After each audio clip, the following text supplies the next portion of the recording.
What's going on, everybody? Welcome to another episode of Kickin with Kachi, powered by the DC Voice. I'm your host, Kachi the Analyst, and today, we have another musical artiste.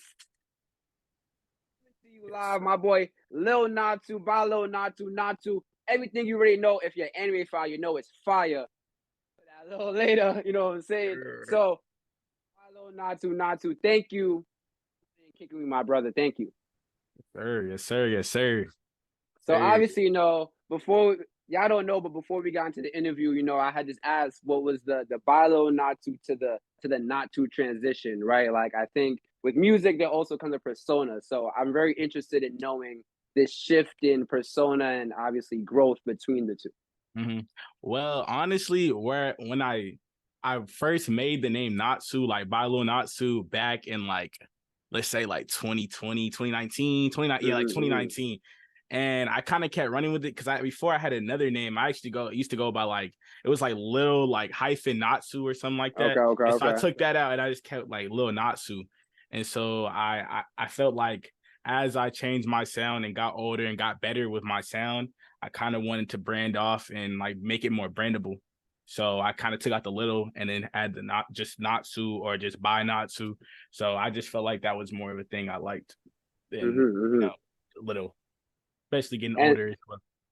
Right. And then obviously, like I said, for all my anime nerds out there, Natsu, the dragon fire breathing aficionado of fairy tale. So is that kind of also embody the ethos of what you your definitely, music? Definitely. Okay. Mm-hmm. I actually started off like my whole persona was just like Natsu, the anime character. Right. And like I kind of branched off because like I don't know, like I just like started taking pictures of me. But I used to like when I first had my SoundCloud, it was just pictures of Natsu, and then that was just like my favorite character as a kid. So like I used to watch that in like Dragon Ball Z. So like I used to watch like Fairy Tail and Dragon Ball Z, all that type of stuff, anime as a kid.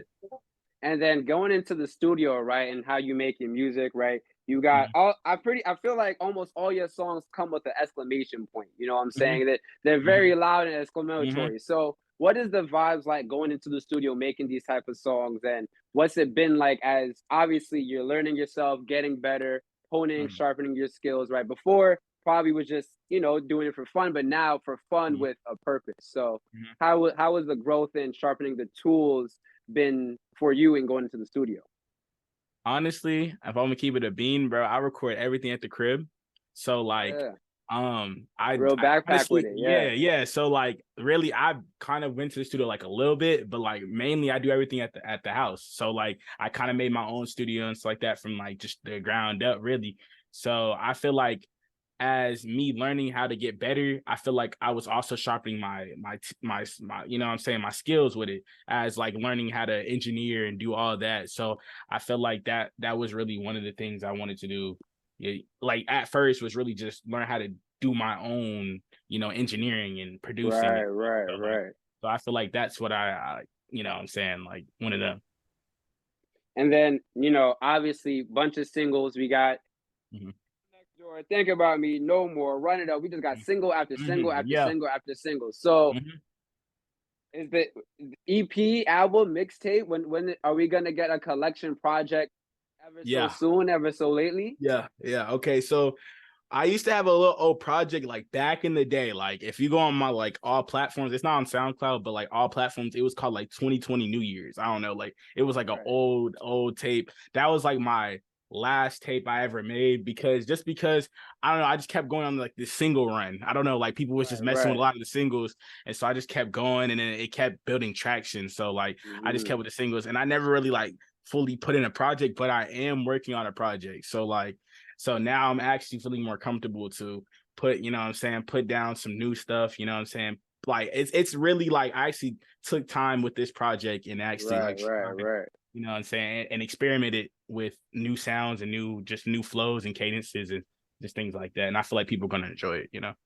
And where are you kind of drawing these inspirations? Because obviously, I feel like we're in a point in hip hop where we're doing a lot of genre blending for the betterment of our culture. You know, like a lot of spaces and where we weren't as elephant in the room, two black dudes wouldn't be talking about, you know, dreads or Mm-hmm. tie-dye hoodies or Yeah. being in Rager concerts and Mm-hmm. moshes, but we were always there, right? But Mm-hmm. Yeah. being now to the forefront, what sort of inspirations are you drawing from to create the new sounds that you're making now and that we'll hope to see on the project? Honestly, a lot of my inspiration for this project is really just like I ain't gonna lie, like years ago, like not years ago, let's say like a couple months ago, like let's say like 7 months ago, because I started this project like months ago, like, and I Right, just right, now right. started like, you know what I'm saying, like getting like the final things I wanted to do with everything on that project. Mm-hmm. But I feel like I'm just like I was in a whole different just like different era in time where it was I was just, you know what I'm saying, lost and stuff and things like that. So Right, right. I feel like I had to put that down in these songs, and I feel like it's more of a ambient like sound I'm trying to go for, and I just been taking a lot of stuff from my past experience, especially like relationships, just heartbreak, all types of stuff. Because Mm-hmm. the tape is called Somber, so it's Right, already on some like, you know what I'm saying, ambient, like kind of darker, grittier sound I'm trying to right, go for. right, right. And so, and I've already showed a couple people this what I've had like on the tape, and they said 10 out of 10 experience. Like it just really like, you know what I'm saying, it feels like you're in the song with me, you know, so you're in the road, like you're on the ride. Right, right. So, you know what I'm saying, that's one thing I really like about that. And obviously, talking about eras, that goes into my next question, right? New song, "Use Me," just dropped. Mm-hmm. Congratulations on honestly, one, as you just saying, putting your pain out there. I don't For me, I don't care about views. I don't care about nothing Mm-hmm. else. All I care about the fact that someone could really go from imagination to fruition. You know what I'm Mm-hmm. saying? Like a lot of people think about songs, a lot of people think about projects, a lot of people think about doing things, but to really put it out there, that's Mm-hmm. just congratulations in itself. And congratulations, kudos to you. So, what was this new era that you were saying? Like, to more elaborate this, use me, right? What is the message Mm-hmm. and push with that I assume is, hoping to steer old fans and these new fans from this Mm-hmm. interview to the direction you're trying to see with Somber? Honestly, okay, so on Use Me, honestly, that was more of a like one day I just hopped in the stew and then just put what was on my mind at that Hmm. day. Hmm. Honestly, I just a lot of times I take from like past experience, like I said, relationships, anything, just friendships, Right, all right. types of stuff. Like I put that into the songs, and I feel like a lot of my like supporters and people like that understand, you know, Hmm. they relate, you know what I'm saying, and I really enjoy that because people text me all the time like, yo, this song is so good, like I understand, you know what I'm saying, like they Right, feel like there's right. a story with it, you know what I'm saying, it links up. So if you do listen to a lot of my songs, like a lot of my stuff is like linked. If you think about it, it's a lot of it's linked.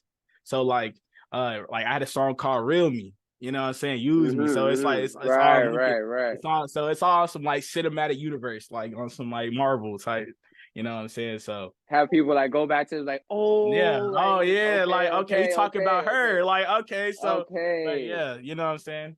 So So what would you say, I'm sorry to make you kill your babies, obviously, but what are your top 3 favorite songs by you that I guess people should really look for the Easter eggs about you? okay. Let's see. I would say Use Me is a really good song. I really like that Okay, song. I played that in the car all, like just relentlessly. Also I like I Can't Go. I Can't Go is a okay, really good okay. song. I really do want to perform that one. That one I have like a whole transition and stuff for a show. So it's gonna be really, really good on that one. And then what's a really one I be bumping recently? I would say either Real Me or Saved by the Bell. Saved by the Bell is Okay, Saved by the Bell is pretty yeah, good. Yeah, yeah, I like that yeah, one a lot. Yeah, yeah. yeah, yeah. I like Saved Saved by by the the Bell, Bell. yeah. Saved That's by a the good one, Bell. A that's a lot of good people. one, That's a yeah. fan favorite right I there. do like that one, yeah, I do.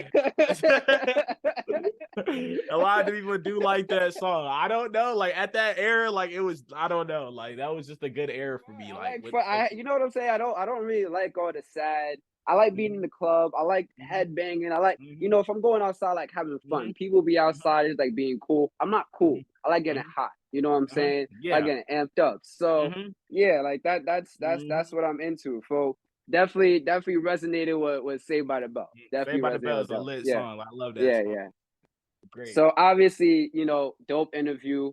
Definitely want to heed to your time. I know you're a very busy man and got to get to the backpack, get to the backpack too, and get to the work. Any last words for the fans to let us know who you are and what you're about and what's more to come? honestly, it's just this project song, bro. I'm putting a lot of work into it. I'm working every day, like constantly changing mixes, just like seeing what I like and don't like.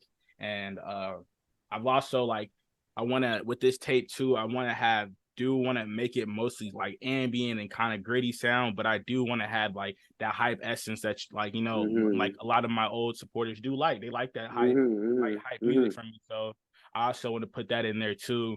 And honestly, yeah, that's just really really what I want to do in this Yeah. music. You know what I'm saying? Nah. And honestly, man, can't wait for it. Definitely gotta get another interview once the album drops, you know what I'm saying? Definitely get you a little rollout for that as well. Thank you, my brother, for coming to kick with me, man. I'm glad that, you know, like I said, this man told him on Saturday, Yeah. about Monday, you know what I'm saying? So Yes, sir. thank you, sir, for coming in and kicking with me and sharing your story, man. It was a great interview. No problem. Of course, and thank you guys for another amazing episode of Kickin with Kachi. You can check out my boy NATSU on Instagram at by NATSU. Check him out. Check him out all DSPs as well as YouTube, Spotify, SoundCloud. All if you're not paying for it, you gotta pay for it, my boy, because you're gonna get your money's worth. You're gonna check out this interview at the DC Voice on YouTube and Instagram as well. It's your boy Kachi Analyst at Koch.the-analyst on Instagram. Thank you, my boy Nats, for coming through and kicking me, my boy. We're out of here. Hey.